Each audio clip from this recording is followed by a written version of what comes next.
surprised. We're here with Winston from WHS Reptiles, and they hatched the first ever scaleless pastel and super pastel ball python, and they're going to be cool to show one to us today. So tell us about what you got. So right here we have the male scaleless pastel, what we believe is pastel. We don't have anything else to compare it to, but it looks a lot more yellow and orange than the last one we saw hatched.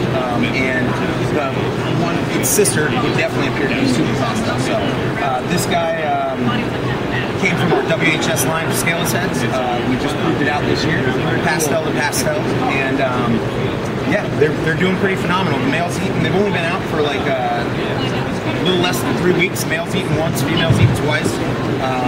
They seem to be doing pretty well. Well, they're huge babies too for these ones. You know what? I agree. They're only about, like I said, they're not quite 3 weeks old, and they are really sizable.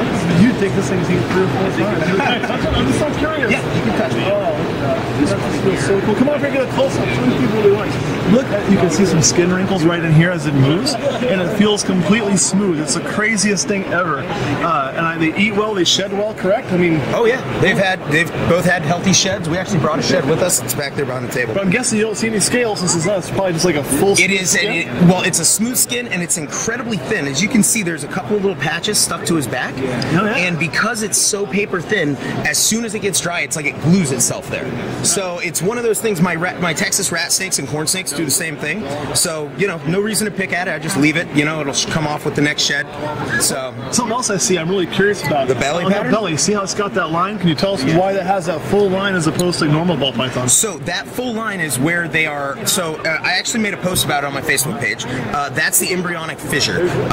So all snakes have that, and essentially it's where it's a pretty complicated answer actually. When the embryonic cell invaginates to become a blastula, that's actually where the cell reconnects and closes. So when the embryo is fully formed, that line runs down the center of the body. You see what's left of it, which is like the umbilicus fissure, right? Which is where you have that little line, and that's so that they can suck up their yolk at the very end, close up those scales, and they're done. So because you have no belly scales, you can actually see the line running through the entire snake.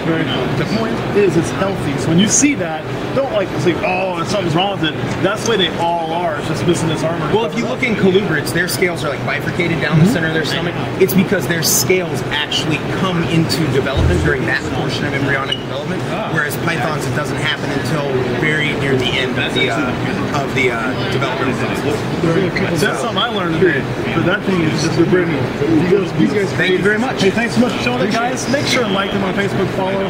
Check that out. WHS Reptiles. An amazing animal, and I'm so blessed to get to see it. Thank you very much.